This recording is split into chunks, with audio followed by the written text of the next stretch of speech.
रामाशय विश्वकर्मा, राष्ट्रीय सचिव समाजवादी पार्टी। ये बताइए, यहाँ पर आप आए हैं, तेरहवीं का बहिष्कार हुआ है, कैसे देख रहे हैं आप इसको? क्या समाज में संदेश जा रहा है? ये एक बहुत ही सामाजिक और लोकतांत्रिक मूल्यों की रक्षा करने वाले समाज सेवी स्वर्गीय वंशराज यादव जी की श्रद्धांजलि सभा है। और श्रद्धांजलि सभा में हम लोग उनके जीवन के व्यक्तित्व कृतित्व को याद करने का काम कर रहे हैं।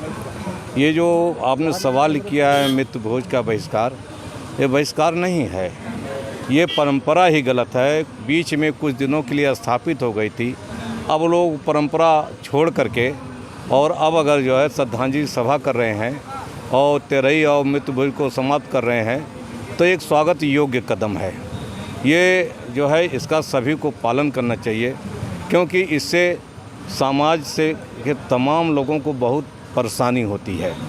जो गरीब हैं, लोक लाज में कर्जा लेकर के ज़मीन बेच करके वो बड़ा आयोजन करते हैं, तेरही करते हैं, मित्र भोज करते हैं, तो उससे जो है आर्थिक बोझ पड़ता है, आदमी परेशान होता है।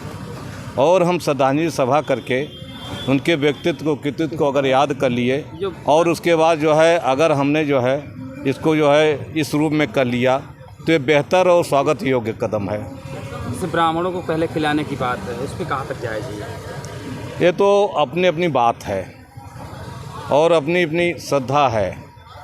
ये परंपरा कभी बनी थी, कुछ लोग खिलाते हैं, कुछ लोग नहीं खिलाते हैं। जो आपके आर्य समाज के लोग हैं, जो आपके कम्युनिस्ट विचारधारा के लोग हैं, जो आपके अन्य विचार बहुजन मूवमेंट के लोग हैं, तमाम लोग हैं जो इनका विरोध करते हैं। तो सबकी अलग अलग विचारधारा है। जो लोग, कुछ लोग जो नहीं खिलाते हैं, कुछ लोग खिलाते हैं। आपका? राजीव यादव।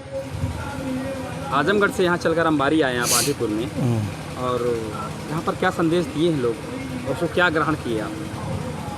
देखिए, आज यहाँ पर जो 13वीं मृत्यु भोज जो भी कहा जाए, उस पर हथौड़ा मारा गया है।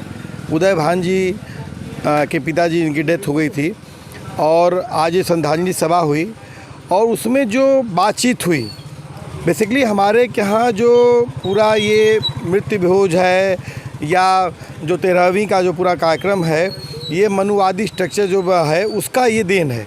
और मनुवाद किस पे टिकता है? जाति पे टिकता है। ये पूरा जो ये आज जो ये अभियान ये चल रहा है, ये अभियान मैं कहूँगा, ये सिर्फ और सिर्फ एक कार्यक्रम नहीं है। अगर ये कार्यक्रम जगह जगह होने लगे तो पूरा का पूरा हमारा जो समाज है, जिसको धर्म के नाम पर बांट के किया गया है, जात के नाम पर यहाँ पर भेद किया गया है, और इस देश में बड़े पैमाने पर जो जातियों के आधार पर भेदभाव हुआ, और अर्जक संघ के जो रामस्वरूप वर्मा जी थे, उन्होंने उत्तर प्रदेश में इस पर बहुत बड़ा हमला बोला था। और उन्होंने तो जो भी शादियों तक के अपने जो है नया स्ट्रक्चर उन्होंने लिया था। तो मुझे लगता है कि जो चाहे रामस्वरूप वर्मा जी, चाहे जगदेव प्रसाद जी, चाहे ललई सिंह यादव पेरियार जी, जो उन्होंने 70-80 के दशक में जो संदेश दिया था, आज वो संदेश 30-40 साल में ज़मीन पर उतरने लगा है। देर हुई है, निश्चित तौर पे देर हुई है, इसको मानते हैं, लेकिन आज उतरने लगा है। और आज उदय भान जी ने एक क्रांतिकारी काम किया है इसको, और आने वाले दौर में इसको याद किया जाएगा। और ये जो सिर्फ और सिर्फ बहिष्कार नहीं है, ये मनुवाद पे हथौड़ा है, क्योंकि ये हथौड़ा कब मारेगा, कौन मारेगा, ये बहुत मुश्किल होता है। मैं छोटी सी बात कहूँ कि एक शमसुज्जमा साहब थे बलिया में, जो है बीएसपी के थे, और वो जो है कचहरी में हमारे हिंदुओं के लिए अलग गिलास और मुसलमानों के लिए अलग गिलास रहती थी, शीशे की गिलास रहती थी। शमसुज्जमा साहब ने उसको जो है तोड़ा, और वो शीशे की गिलास टूटने में आज़ाद होने के बाद भारत में 30-40 साल लग गए। और आज जहाँ पर हम अंबारी में खड़े हैं और आज आप बात कर रहे हैं, मतलब ये कुछ नया हो रहा है जिस पर आप बात करना चाहते हैं। और ये आज क्यों बात कर रहे हैं? क्योंकि आज रामस्वरूप वर्मा की जो नस्लें हैं, जो पेरियार की नस्लें हैं, जो ललई सिंह यादव की नस्लें, जगदेव प्रसाद कुशवाहा की नस्लें, आज वैचारिक रूप से वो इस मनुवादी स्ट्रक्चर से लड़ने के लिए तैयार हो गई हैं। और वो किसी भी कीमत पर ये जो सिर्फ और सिर्फ मृत्युभोज ही नहीं, चाहे छठ है, चाहे तीज है, इस तरह के भी त्योहारों को हम इसका कहेंगे लोगों से कि आप इसको न बनाएं। ये ओनली वन सिर्फ और सिर्फ आपके धन का सिर्फ दुरुपयोग नहीं है, बल्कि आपका वैचारिक शोषण किया जा रहा है और आने वाली पीढ़ियों को आपको इसके जरिए गुलाम बनाया जाता है। और सूती रगड़ जो बीच सब खाते हैं। चलिए, क्या नाम है आपका? वीरेंद्र यादव, महासचिव पूर्वांचल किसान यूनियन। ये बताइए, आप यहाँ पर आए हैं, जो हो रहा है तेरही का बहिष्कार सही है? एकदम सही है। कैसे? इसलिए सही है कि यह एक तरह की कुरीति है और लंबे समय से समाज में व्याप्त थी। दास प्रथा से लेकर के सती प्रथा का अंत हुआ, उसी तरह से इस कुरीति का भी अंत होना ज़रूरी है। और इस तरह के कार्यक्रम जो है नया समाज बन रहा है, उसमें मील के पत्थर साबित होंगे। जो पूजा पाठ कराते हैं उनके पेट पे लात मार रहे हैं आप लोग। देखिए, पूजा पाठ तो हमने कभी किया नहीं, ना हम जानते हैं कौन कराता है। तो मैं तो ये भी नहीं जानता, मैंने कभी जीवन में पूजा पाठ किया नहीं, कभी मंदिर गया नहीं। अखिलेश जी ने ब्राह्मणों को देखिए क्या क्या नहीं दान किए, सब कुछ देखिए अखिलेश को नहीं अपने बाप खिलाते रहे, लेकिन ब्राह्मण को खिलाया। देखिए सवाल अखिलेश जी क्या करते हैं उससे हमसे मतलब नहीं है। अखिलेश जी पश्चिमी उत्तर प्रदेश में उनके यहाँ क्या रीति रिवाज है, क्या मानते हैं, मुझे नहीं पता है। लेकिन हम लोग जो है जिस तरह की हमेशा जो है, देखिए ये पूर्वांचल है और पूर्वांचल हमेशा जो है कुरीतियों से लड़ा है। अगर आप पूर्वांचल का इतिहास देखेंगे तो गाजीपुर से लगात आजमगढ़, बनारस, चंदौली से इधर पूरा जो इलाका है, यह आज़ादी के आंदोलन भी कुरीतियों के खिलाफ लड़ा, आज भी लड़ रहा है। क्या संदेश देंगे? बहुत कंक्लूडिंग करिए। हम आपके दर्शकों के माध्यम से कहना चाहेंगे कि इस तरह की जो कुरीतियाँ हैं वो दूर की जाएं, और केवल भाषणों में नहीं, केवल भाषणों में भी एक पूर्व मंत्री बोल रहे थे, उनके हाथ में रक्षा बंधा हुआ था, तो वो भाषण में तो कुछ बोल रहे थे लेकिन कर कुछ और रहे थे। तो सवाल ये है कि आप जो कहते हैं वो करिए, जो आप भाषणों में लोगों को संदेश देते हैं उसको अपने जीवन में भी उतारिए। आज आप आदिपुर में आए थे, यहाँ पर क्या प्रोग्राम था यहाँ पर? ये स्वर्गीय बंसराज यादव जी जो हम लोगों के गार्जियन थे, उनकी 13वीं पे श्रद्धांजलि सभा का कार्यक्रम था, उसी में हम लोग सहभागिता निभाने आए थे। ये हम लोगों ने स्वर्गीय रामकृष्ण यादव हमारी पार्टी के मूर्धन्य बड़े नेता चिंतक थे, सांसद रहे। उन्होंने ये हम लोगों को समझाया, सिखाया और कहा कि 13वीं पे जो मृत्यु भोज होता है इसको समाप्त करना। उस समय हम लोग उनसे बहुत झगड़े कि इसको बड़े लोग शुरू नहीं करते और छोटे लोगों में ये चल नहीं पाएगा। तो उन्होंने हमसे कहा था अपने पुत्रों के बीच कि मेरे मरने के उपरांत 13वीं नहीं होना है और सिर्फ एक कपड़े में लिपट के जाना, अगर कोई फूल बतासा फेंकेगा तो मैं समझूंगा कि मुझे भाला मार रहा है। तो हम लोगों ने उस समय बहुत प्रयास किया, उनके पुत्र दोनों लोगों के साथ, उनके परिवार के साथ, चाची के साथ और उनका जो ये पूरा परिवार है। हफ्तों की मेहनत के बाद ये निर्णय हो पाया कि 13वीं नहीं की जाएगी और तब से इस तरह का प्रयास शुरू हुआ। हमारे इस इलाके में कई अध्यापकों की टीम है, कई समाज सेवियों की टीम है, कई नेताओं की टीम है जो दिन रात अनवरत रूप से लोगों को समझा करके इस मृत्यु भूज से दूर करने का काम कर रहे हैं। उसी कड़ी में स्वर्गीय रामकृष्ण के ही परिवार के ये स्वर्गीय बंसराज जी रहे हैं, तो उनकी अंत्येष्टि में हम लोग आए थे और मुझे खुशी कि एक साल में हमारा अनुमान है कि 100 से ऊपर लोगों को हम लोग समझाने में कामयाब रहे हैं और बहुत तेज़ी से हम लोग बढ़ रहे हैं। उम्मीद है कि जल्द ही इस कुरीति को जैसे त्रुटियों का खात्मा हो जाएगा। उम्मीद करते हैं कि अभी तो 4 का 8 है और 8 का 64 की स्पीड बनाने के उसमें हम लोग हैं। तो एक बार जब लोग मानसिक रूप से फिट हो जाएंगे कि नहीं ये गलत है, तो उसका बहुत स्पीड से मैसेज जाएगा समाज में, तो उसका रिज़ल्ट बहुत तेज़ी से आएगा। अभी तो स्टार्ट है तो उस तरह का रिज़ल्ट नहीं आ पा रहा है, लेकिन एक साल के अंदर हमको लगता है कि 100 से ज़्यादा लोगों को हम लोग समझाने में कामयाब रहे हैं और आप सभी के भी सहयोग की आवश्यकता है। इस तरह की कुरीतियाँ जो आर्थिक रूप से, सामाजिक रूप से, नैतिक रूप से, व्यवहारिक रूप से, पारिवारिक रूप से हर तरह से क्षति पहुँचाती हैं, उनका समाप्त होना ही आवश्यक है। आपका पूर्व परिचय दीजिए। सुरेंद्र यादव, 2 बार मैं जिला पंचायत चुनाव लड़ा, पूर्व प्रत्याशी रहा, एक बार बीजेपी से भी रहा। यहाँ पर आए हैं, क्या संदेश देंगे समाज को? यहाँ पर हम लोगों को ये संदेश देना चाहेंगे कि ये जो तेरही है, तेरही को ख़त्म करना चाहिए। हमारे पूर्वांचल से तेरही ख़त्म हो रही है। अगर कुछ करना है तो आप गरीब बहन बेटियों की शादी के लिए पैसा दे दीजिए। मूर्ति पूजा करना है तो अपने माँ बाप की पूजा करिए मूर्ति लगा करके। और कुछ नहीं करना है? नहीं, कहना है तो बहुत है, लेकिन थोड़ा समय है, इसलिए मंदिर जाएंगे तो भला हो जाएगा। नहीं, मंदिर देखिए, मंदिर तो एक आस्था है, आस्था से लोग जुड़े हुए, लेकिन जो धर्म से जोड़ दिया गया है अध्यात्मवाद, इसको पाखंडवाद को श्रद्धांजलि है। ये वर्तमान में बहुत अच्छी चीज़ है। और ये अरे इसलिए कि जो नहीं, ब्राह्मणों का हक नहीं, ये आडंबर का तो आडंबर को सही रास्ते पर पहुंचाया जा रहा है। आडंबर जो चल रहा था उसको जहां होना चाहिए वहां पहुंचाया जा रहा है। इसी के साथ जो है ये और ऐसे चलता रहे समाज तो और ज़्यादा ठीक हो जाएगा। लोग सपोर्ट करते हाँ, रहेंगे? अरे जरूर करेंगे और लोगों को बताएंगे भी ऐसा होना चाहिए। लेकिन एक तबका जो ब्राह्मण समाज का तबका कहता है, हम लोग क्या करें तब? तो ब्राह्मण, अरे भाई वो भी काम करे, वो तो ना काम करने के लिए एक व्यवस्था बनाया था, हमको काम ना करना हो। जैसे सब लोग काम करते हैं वैसे ब्राह्मण भी काम करे। काम करने में कोई दिक्कत अगर है तब तो भाई ये तो ठीक नहीं है।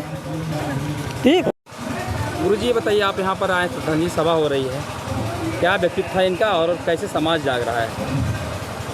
आज समाज जो भटकता हुआ जा रहा है, उस भटकते हुए समाज में आज इनके श्रद्धांजलि कार्यक्रम के अवसर पर मुझे यह कहना बहुत ही उचित दिखाई पड़ता है कि देश में परिवर्तन की लहर चल रही है। सरकारें संविधान को बदलने की कोशिश कर रही हैं। चाहिए हमें भी कि हमारा समाज, जो हमारे अंदर पुराने गलत रीति रिवाज हैं, उन्हें बदल करके नए रीति रिवाज कायम किए जाएं। ये अनावश्यक जो अपव्यय किसी अभिभावक के ऊपर, किसी बेटे के ऊपर पड़ता है, उसे समाप्त करने की ज़रूरत है। और अपने माता पिता के सद्गुणों को अपना करके अपने जीवन को सफल बनाने का प्रयास हमें करना चाहिए। आज इस कार्यक्रम का मैं समझता हूँ यही मुख्य उद्देश्य है और यही होना भी चाहिए। लोग कहते हैं कि आपका जीवन कैसा होगा, आप जैसा चाहोगे वैसा होगा। तो हर माता पिता यही कहता है कि मेरे बेटे का जीवन अच्छा हो, लेकिन अच्छा कैसे होगा? जब बेटा उसको अच्छा बनाना चाहेगा तब अच्छा होगा।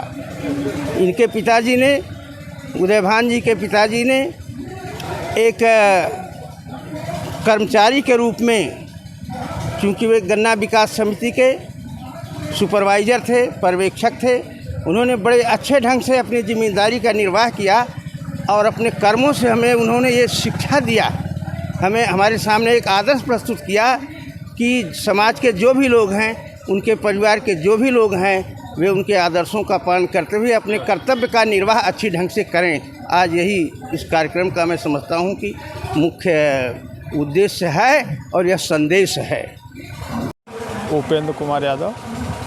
आप कहाँ पर आए इस समय? हम आंधीपुर ग्राम में श्री स्वर्गीय बंसराज यादव की श्रद्धांजलि सभा में हमारे पिताजी के घनिष्ठ मित्रों में चाचा जी थे और इस श्रद्धांजलि सभा में हमारे परिवार के सदस्य के चाचा थे और आप लोग कुछ सीखे उनसे? हाँ, इससे हम लोग जैसे श्रद्धांजलि सभा से हम लोगों का जो मृत्यु भोज का बहिष्कार जो है हमारे ओरिल में या इन्हीं लोगों द्वारा शुरू हुआ। स्वर्गीय श्री रामकृष्ण यादव जी के उसके बाद जो है हम लोग धीरे धीरे जो है यहाँ ओरिल ग्राम सभा पास पड़ोस में सब श्रद्धांजलि सभा, इससे मृत्यु भोज का बहिष्कार हो रहा है और लोगों में जागरूकता जा रही है। और हम लोग इस कार्यक्रम को करेंगे तो अन्य लोग जो नहीं बेचारे तेरहवीं कर पाते हैं, सादगीपूर्ण तरीके से मनाएंगे। श्री बाली यादव पुत्र स्वर्गीय राम सिंह यादव, बिरहा गायक कलाकार, बहाउद्दीनपुर। आएँ और अपना विचार रखें। श्री बाली यादव। मैं ये क्षेत्र चुका नहीं पाएगा। आदमीपुर की धरती पूरे प्रदेश देश में विकास कार्यों को बढ़ावा देती रही है। मेरे पिता स्वर्गीय राम सिंह ही आभार प्रकट करना चाहूंगा, जिन्होंने एक ऐसी दीप को जलाया है जो क्रांति का खंड पर, और क्रांति के ऊपर एक शेर हमेशा कहा करते थे कि क्रांति का बिगुल धरती पे बज ही गया। अरे मेरे सागर हिमालय की ललकार है, तोड़ दो सारा पाखंड शेरे जमा, भेदभाव वाली व्यवस्था चलेगी नहीं, कर दो धरती में जिंदे जी इसको दफन। और मैं आप लोगों से निवेदन करना चाहूंगा कि जिस तरह से आदिपुर ने एक कोहिनूर पैदा किए हैं, जिनके कार्यों से केवल आदिपुर नहीं उत्तर प्रदेश और पूरे हिंदुस्तान को उसका लाभ मिलता रहा है। साथियों, बाबूजी स्वर्गीय राम नरेश यादव जी जब सन 77 में मुख्यमंत्री थे, तो उसके बाद हमारे पिता की जन्म तिथि तो सन आजमगढ़ निराली नगरी, जनपद आजमगढ़ नगरी में कायम है दुर्भाषा। अरे मधुई और तमसा किनारे राहत पाव प्यासा, आशा लहके जा सुंदर कली काल में आजमगढ़ निराली नगरी। आदिपुर के राम नरेश जी रहे मुख्यमंत्री आला। बाबूजी, लेकिन हमारे पिता ने लिखा था आदिपुर के राम नरेश जी रहे मुख्यमंत्री आला। अरे सन 77 में जवान यूपी की सत्ता संभाला, सुंदर कली काल में आजमगढ़ निराली नगरी। साथियों, बाबूजी की जो सबसे प्रिय योजना और अनूठी योजना रही वो अंत्योदय योजना है। पता हो तो आप लोग जान लीजिए कि बाबूजी मुख्यमंत्रित्व काल में उसको चालू किए, और आज भी एक अनूठी योजना गरीबों के लिए चालू है। मैंने भी श्रद्धांजलि किया। बहाउद्दीनपुर की धरती की वो पहली श्रद्धांजलि थी। डॉक्टर साहब मेरे पिता ही हैं, जिनका सम्मान हम लोगों के बराबर रहता है। डॉक्टर साहब गए थे और इन्होंने, मेरे भाई मान नहीं रहे थे, तो डॉक्टर साहब ने कहा कि क्यों पागल बने हो,